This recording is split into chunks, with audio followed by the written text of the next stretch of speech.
Welcome to our deep dive. Today, we're going way beyond sit and stay. Oh, yeah. We're going to unlock the secrets of working dog training. Absolutely. And I'm really excited because we're not just talking tips and tricks. No. We're going deep into the research. That's right. Our main source is this awesome academic review article. Really fascinating stuff. It's like a treasure trove of insights into canine behavior, cognition. And even the history of training. Exactly. So picture this. You're snuggled up. Maybe with your furry friend. I'm ready to unlock the secrets of training these incredible animals. It's going to be a wild ride. I'm ready. Okay, well, first things first, you might be surprised to learn just how far back this partnership goes. Oh, really? How far back are we talking? We're talking ancient Greece. Whoa. Dogs were already hard at work, helping with hunts. And even in warfare. You got it. That's incredible. So from those early partnerships, Yeah. how did we get to the structured training we see today? Well, that's where the 20th century comes in. It's all about formal training manuals and a real shift in thinking. Oh, I see. One name you should definitely know. Okay, I'm listening.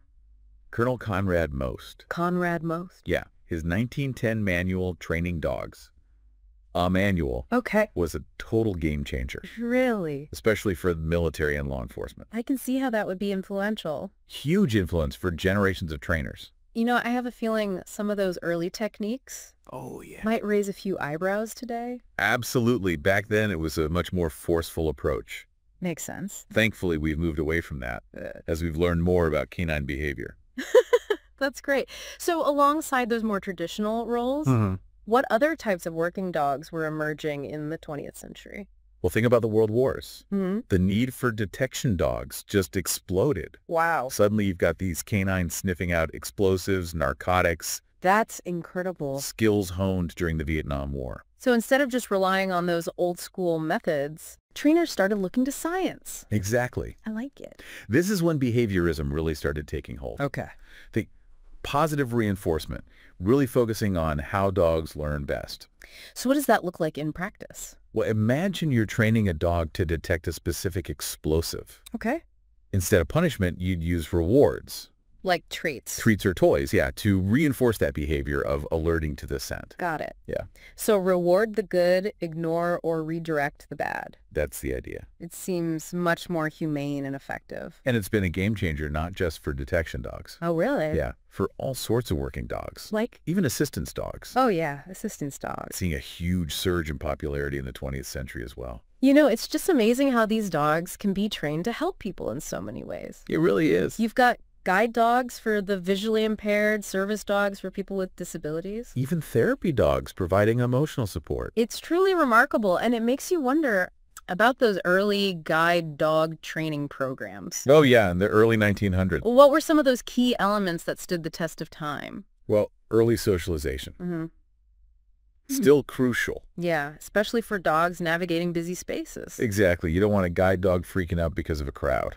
That's for sure. And then there's those puppy raising programs. Oh, yeah. Volunteers providing early care and training. It's like canine kindergarten. Exactly. Gives them a foundation for their future roles. So we've got this foundation. Yeah. But the training doesn't stop there, right? Oh, definitely not. What happens after kindergarten? Well, typically they move on to a much more intensive training environment. As adolescents. Yeah, learning those super specific skills for their jobs. So now that we have a sense of the history, let's dive into how these dogs actually learn. I'm ready. Our article breaks it down into three main mechanisms: Okay. Pavlovian conditioning, operant conditioning, Yes. and social learning. Fascinating stuff. Let's start with Pavlovian conditioning. Sure. What can you tell me about that? Well, it's all about associations. The associations. Like, think of Pavlov's famous experiment. Oh, yeah, with the bell and the... The dog's drooling. Right. They learn to associate the bell with food. So how does that apply to dog training? Well, it's used a lot, especially in scent detection work. Yeah. Like, let's say you're training a dog to find truffles. Okay. You'd repeatedly pair that truffle scent with something the dog loves, Like a treat. treat or a toy. Okay. Over time, the dog gets excited whenever it smells truffle. Because it means good things are coming. Exactly. They've learned that association. That makes sense. So how is operant conditioning different? Operant conditioning is all about the consequences of actions. Consequences. Yeah, they learn certain behaviors lead to rewards and others don't. So if my dog sits when I ask, I give it a treat. That's positive reinforcement. But what if my dog jumps up instead? Well, you wouldn't give the reward, Yay. and you might redirect the dog to the sit. Instead of punishing the jump. Exactly. You're focusing on reinforcing the desired behavior. I like that it's a much more positive approach. Much more. You know, I've even heard some trainers say that using toys is more effective than treats for certain dogs. That's a great point, and it brings up individual preferences. Yeah. We're going to get into that later. But it's crucial to remember what motivates one dog might not work for another. This is so helpful. Okay, let's move on to that third mechanism. All right. Social learning. Yeah. I'm fascinated by this idea that dogs learn from observing others, It's incredible, isn't it? both humans and other dogs. Yeah, it's amazing. Are there specific studies that highlight how important social learning is in working dog training? Oh, absolutely. Yeah. There's some really cool research showing that puppies who watch their mothers do detection work Yeah. were way more successful in training later on. It's like they had a head start just from watching mom. It's like they were taking notes. Amazing. And I've also heard of this do as I do method where dogs are trained to imitate human actions. Yeah, that's social learning in action. So it seems like it has a ton of potential for those complex tasks. It really does, especially for teaching things that are hard to physically guide the dog through. That's so cool. Okay, so we've covered history and these 3 key learning mechanisms. Mm-hmm. But if we're talking about training, Yeah. we have to talk about motivation, right? Yeah, absolutely. And is it always about treats? That is a fantastic question, and you're right. Okay, good. Understanding what motivates a dog is absolutely crucial. So what can you tell me about that? Well, think about breed predispositions. Okay. A herding breed might be naturally driven to chase and herd. So a game of fetch would be super rewarding. Exactly. Yeah. You wouldn't necessarily use the same approach to train a border collie as you would a pug. That makes sense. And even within breeds, you have those individual personalities and preferences. So true. Some dogs go nuts for squeaky toys. Others might prefer a good belly rub or a game of tug-of-war. So how do you figure out what motivates a specific dog? That's where preference assessments come in. Preference assessment. Yeah, it's a way to test what a dog finds most rewarding. Okay. You present them with a bunch of options. Uh-huh. Treats, toys, praise, you name it. And see what they go for. Exactly. So it's about tailoring the training to each dog. You got it. I love that. And it's not just about the type of reward, right? Well, no. It's the timing, the delivery. It all matters. Even the environment can play a role. Oh, yeah. Environment is huge. Okay, now you've got me really curious. Tell me more about how the environment can affect a dog's motivation. Well, think about it this way. Okay.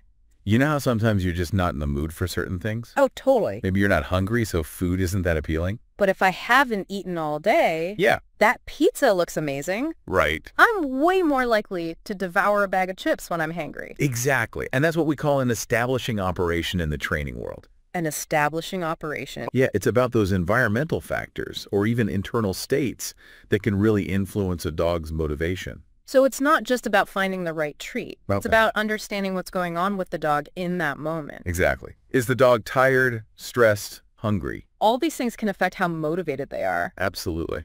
Wow, this is making me rethink my whole approach. That's great. It's all about understanding those nuances. So we've covered rewards, Yeah. but I have to ask about the flip side. Okay. What about punishment? That's a great question. Is there ever a place for it in modern working dog training?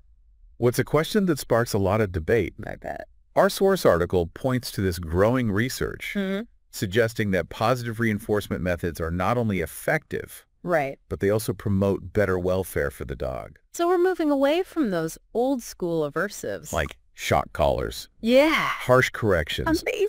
There's this increasing recognition that those methods can have negative side effects. What? Fear, anxiety, even aggression. I can see how using those types of punishments could really backfire. Yeah, damage the relationship. Speaking of which, if I'm looking for a trainer, what are some red flags I should watch out for? That's a great question. I would definitely steer clear of anyone who relies heavily on punishment-based methods. Okay. A good trainer is going to be transparent about their approach, Mm-hmm. emphasize positive reinforcement, and building a bond with the dog. That makes sense. Okay, so we've explored history, how dogs learn, the importance of motivation. Yeah. Now let's get into something I find fascinating, What's that? the canine mind. Ooh, the inner workings. It really is intriguing. Our article goes deep into canine cognition. So much to uncover. So much. Yeah. What are some of the key things we know about how dogs think? Well, first off, dogs are remarkably good at reading us. Right. Our emotions, our intentions. It's like they have a sixth sense. It's amazing. My dog always knows when I'm having a bad day. Right. And it's not just coincidence. Yeah. They've evolved alongside us for thousands of years. Yeah. So it makes sense that they've become masters of social cognition. Trust They you. pick up on those subtle cues. Our facial expressions, our body language. All of it. And they use that to navigate their interactions with us. Exactly. So if I'm feeling stressed or frustrated during training, Yeah. my dog might pick up on that. Absolutely. Your emotional state can totally impact your dog's behavior. It's like a feedback loop. It really is. And that's why it's so crucial for trainers to be aware of their own emotions, Yeah, stay calm and patient. especially when things get tough. It's almost like you're training yourself as much as you're training the dog. In a way, yeah, it's Yeah. about being that consistent leader that the dog can trust. I love that. Okay, so dogs are socially savvy. Check. What about their understanding of the physical world? Well, they grasp basic concepts like object permanence. Okay, so they understand that a toy doesn't just disappear when it's hidden. Exactly. Otherwise, every game of fetch would be a crisis. Right. They also have this rudimentary understanding of numbers and quantities. So they're not canine Einsteins? Not quite, but they can distinguish between more and less. Like if you show a dog 2 piles of treats, one with 3 and one with 5. They'll probably go for the bigger pile. They're not counting, but they get the general idea. Yeah, it's about quantity, not precise counting. Okay, that makes sense. Now, when it comes to memory, Okay. their working memory, the kind they use for immediate tasks, Yeah. only lasts a few minutes. Really just a few minutes. Yeah. But their long-term memory can be pretty amazing. Okay, I need an example. Okay, think about scent detection dogs. Okay. Studies have shown they can remember specific scents for months, even years. Wow. Even with minimal refresher training. It's incredible, isn't it? That's really impressive. And I've also heard this idea that dogs might have episodic memory, Oh, yeah. meaning they can remember past experiences. It's fascinating. So they might actually be reliving that epic game of fetch in their minds. That's an area of ongoing research. Wow. But some studies do suggest they might be able to recall those events. That's so cool. And you know what's really interesting? What's that? Our article talks about how sleep and positive activities like play can help with memory consolidation in dogs. Really? So are you saying we should be scheduling nap time after training sessions? Maybe not a bad idea. Okay. But more importantly, it highlights the need to consider the dog's mental and emotional state during training. Right, because if they're tired or stressed, Yeah, they're not going to learn as effectively exactly. It's about creating that positive and supportive environment. where they can thrive. Absolutely. Okay, so we've covered a lot about how dogs think. Yeah, a lot of ground covered. But one thing we haven't really talked about And it's a big one. is the human-animal bond. That's right. There's so much more to this relationship than just giving commands and rewards. Oh, yeah, it keeps coming up in the research. It is. This idea that the bond between a dog and its handler Yes. can really make or break training. And their overall well-being. Exactly. It's a crucial aspect that often gets overlooked. We get so focused on the technical side. Yeah, all those commands and techniques, But that emotional connection is just as important. if not more so. So it's not just about sit and stay. No. It's about trust and mutual respect. That's the foundation. And research suggests that working dogs might be even more likely to develop those secure attachments. Compared to pet dogs. Okay, now I'm curious, what does secure attachment even mean when we're talking about dogs? It's similar to the concept in human children. Oh, okay. It's about that feeling of security, comfort, confidence. Especially in new situations. Exactly like having a rock. Someone you can always count on. Yeah, and for a working dog, Yeah. having that secure base with their handler Yeah. can make a world of difference. So how does secure attachment translate into a better working dog?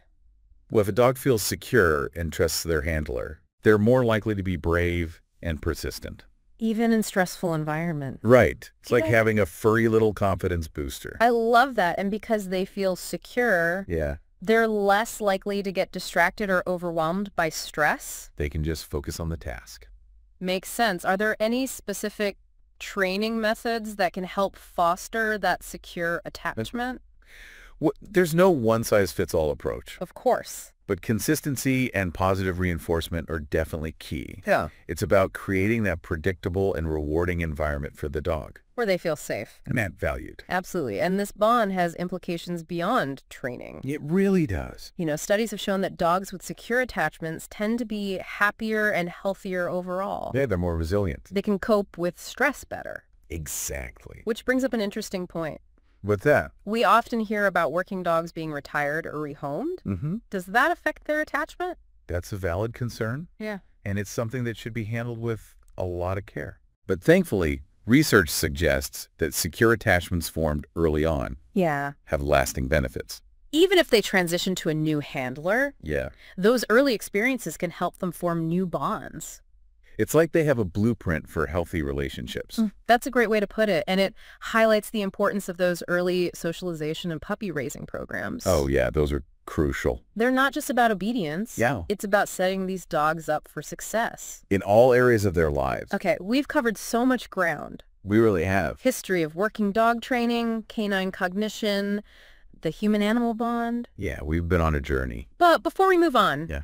there's one last point from our article that I want to touch on. I agree, and it's an important one. Okay, good.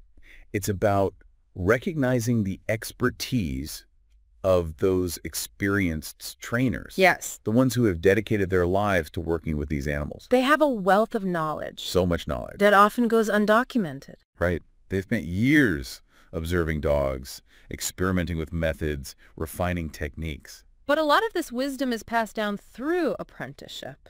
Yeah, rather than formal research. So how do we tap into that? That's the question, isn't it? How do we bridge that gap between experience and research? Well, our article offers some suggestions. I'm listening. They propose using systematic research methods, Okay, things like expert interviews, qualitative studies, I see. to capture what these trainers know, So it's about bringing scientists and experienced trainers together. to share their knowledge and learn from each other. That's a powerful idea. I love that vision. Okay, before we move on to the final part of our deep dive, Right. I want to pause here for a moment. Take a breather. Let our listeners absorb all this information. Let it sink in. What are some of the aha moments you've had so far? What sparked your curiosity? We'll be back shortly with more fascinating insights, but for now, Yeah, let's savor those moments of discovery. absolutely. Well, it's like, you know how sometimes you're just not in the mood for certain things? Oh, totally. Like maybe you're not hungry, so food isn't very appealing. Right. But then you haven't eaten all day and suddenly... That pizza looks amazing. Exactly. I'm way more likely to devour a bag of chips when I'm hangry. And that's exactly what we call an establishing An operation. establishing operation. In the training world, Yeah.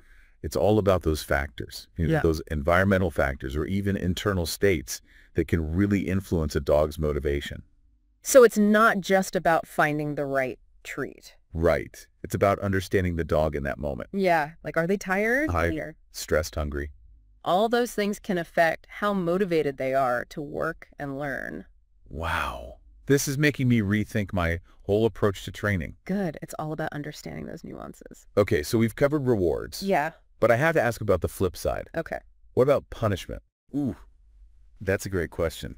And, it's one that sparks a lot of debate in the training community. I can imagine. Yeah. Our source article highlights this growing body of research, Okay. suggesting that positive reinforcement methods Mm-hmm. are not only effective, but they're also just better for the dog's well-being. So we're moving away from those old school aversives. Like shock collars, Yeah. harsh corrections. Hopefully. There's this increasing recognition that those methods can have some pretty negative side effects. Fear, anxiety, Yeah. even aggression. Yeah, and I can see how using those types of punishments could really backfire. Oh, absolutely. Damage that relationship with the dog. Yeah, erode trust, make the dog hesitant to learn.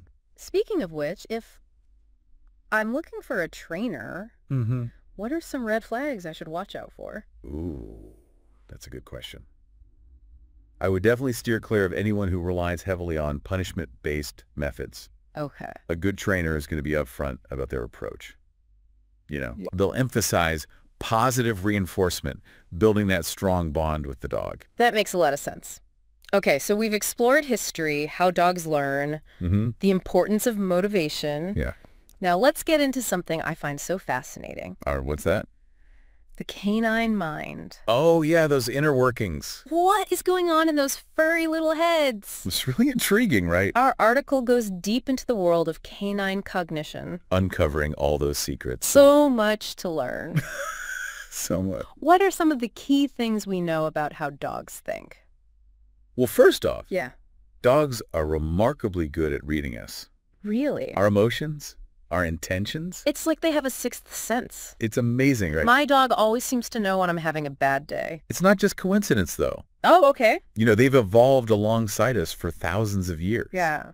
So it makes sense. They've become like masters of social cognition. Masters. Yeah, they pick up on all those subtle cues. Like our facial expressions, our body language. All of them. And they use that information to kind of navigate their interactions with us. Exactly. So if I'm feeling stressed or frustrated during a training session, Yeah, my dog might pick up on that and react accordingly. absolutely. Your emotional state can have a huge impact on your dog's behavior. It's like a feedback loop. It really is. Wow. And that's why it's so crucial for trainers to be aware of their own emotions. Yeah, stay calm, Stay patient, especially when things get tough. especially when things get tough, because you're right. It's almost like you're training yourself as much as you're training the dog, It's about being that consistent leader. that the dog can trust. Yeah, I love that. Okay, so dogs are socially savvy. Check. What about their understanding of the physical world? Well, they grasp basic concepts like object permanence. Okay, so they understand that a toy doesn't just disappear when it's hidden. Exactly. Otherwise, every game of fetch would be an existential crisis. Right. And they also have this, rudimentary understanding of numbers and quantities. So they're not canine Einsteins. Not quite, Hmm. but they can tell the difference between more and less. So if you show a dog 2 piles of treats, one with 3, one with 5, Yeah, they'll probably go for the bigger pile. they're not counting, but they get the general idea. Exactly. It's about quantity, not precise counting. That makes sense now when it comes to memory. Okay. Their working memory, the kind they use for immediate tasks, Right. only lasts a few minutes. Yeah, a few minutes, but their long-term memory can be amazing. Really? Think about scent detection dogs, for example. Okay, yeah. Studies have shown they can remember specific scents for months, even years. Wow, even with minimal refresher training. Pretty impressive, right? It's incredible. It is. And I've also heard about this idea that dogs might even have episodic memory. Oh yeah, meaning they can remember past experiences. Right, like specific events. So they might actually be reliving that epic game of fetch in their minds. It's a fascinating area of research. It is. Some studies suggest they might be able to recall those events. That's so cool. And you know what else is really interesting? What's that? Our article talks about how sleep and positive activities like play Okay. can actually help with memory consolidation in dogs. So are you saying we should be scheduling nap time after training sessions? Maybe not a bad idea, but more importantly, Okay.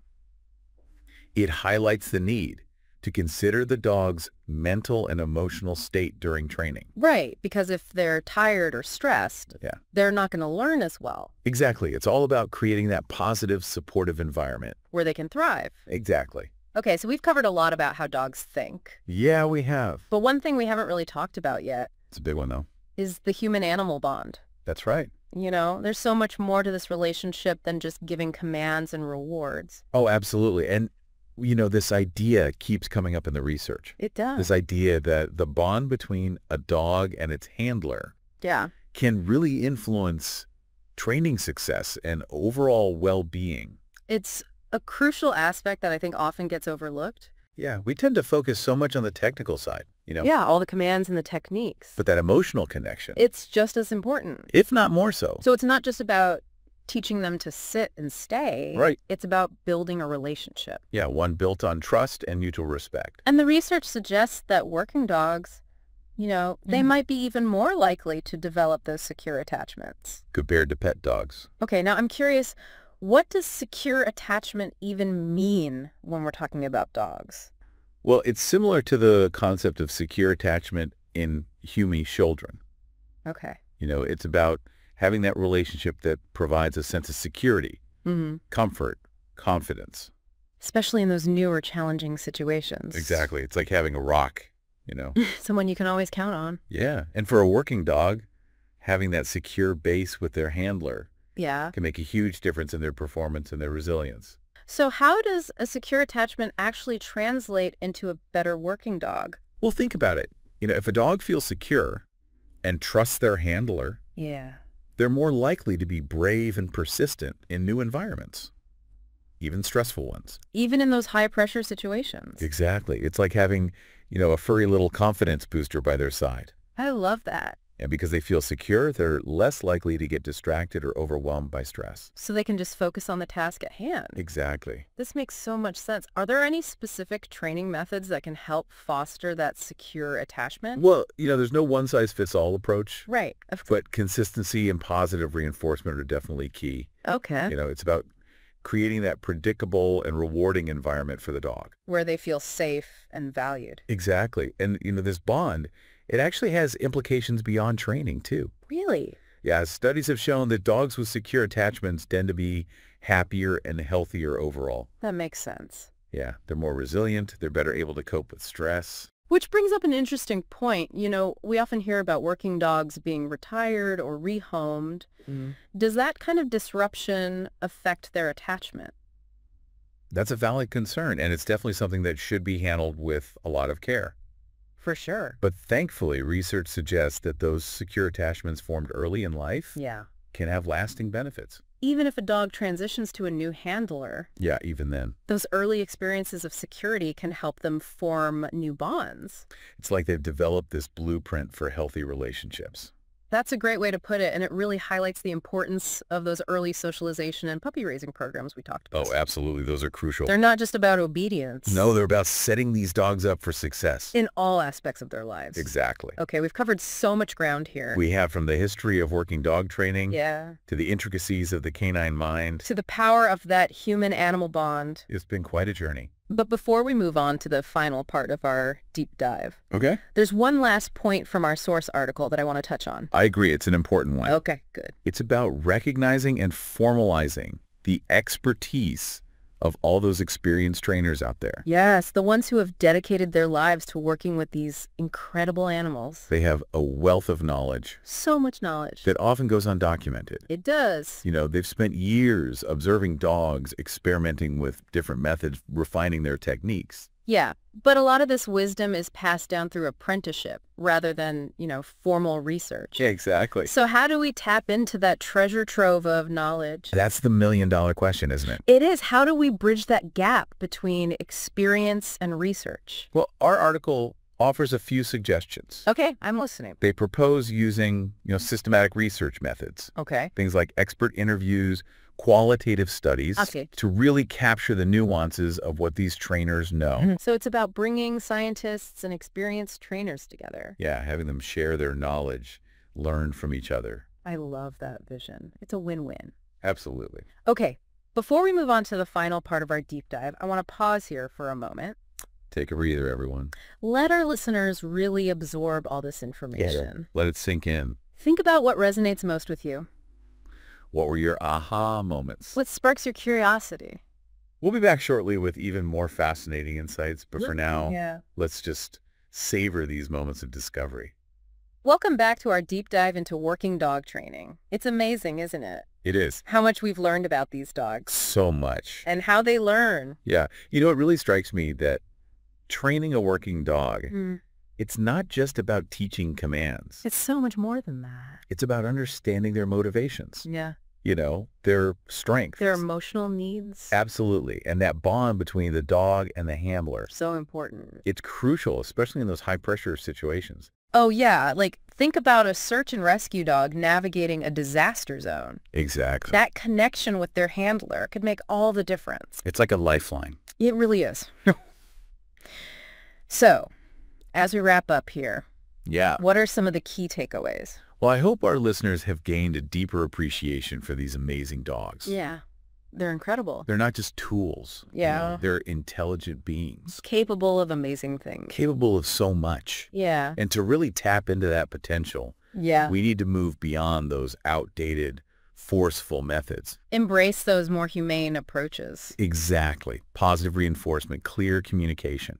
That bond. That's a foundation. And I love how our article really emphasizes that idea of individualizing training plans. Oh, it's so important. It's not one size fits all. Not at all. Every dog is different. You got to figure out what makes them tick. Exactly what motivates them, their strengths, their learning style. If you're out there thinking about training your own dog, Yeah. whether it's for work or just companionship, You're not alone. there's so much support out there. Books, online courses, trainers who can help. Don't be afraid to experiment. Yeah, find what works for your dog. Exactly. Some dogs love food, some go crazy for a game of tug. The key is to make it fun. For both of you. Exactly. Yeah. So before we wrap things up completely, Yeah. I want to leave our listeners with a final thought. Okay, I'm ready. Imagine if you could design the ultimate training program, Ooh, the ultimate program. one that incorporates everything we've learned. Okay. Canine behavior, cognition, the power of that bond, Yeah. a program that uses those preference assessments. Tailored to each dog. Exactly. Errorless learning technique. To prevent frustration. Build confidence. And of course, A program that prioritizes that secure attachment. between dog and handler. What could that mean for the future of working dog training? It's an exciting thought, isn't it? It is. If we could weave together science and compassion, Yeah. we could not only enhance their performance, But also their well-being. It's amazing to think about the possibilities. the future is bright for these amazing dogs. And that journey of discovery, it starts with each and every one of us. Absolutely. By being curious. Asking questions Always learning. about our dogs. On that note, I think it's time to wrap up our deep dive. I agree. Thank you to our amazing expert. It's been a pleasure. And to all our listeners out there. Yeah, thanks for joining us. Keep learning, keep exploring. And never underestimate the incredible potential of these amazing canine partners. Until next time, happy training, everyone. Happy training.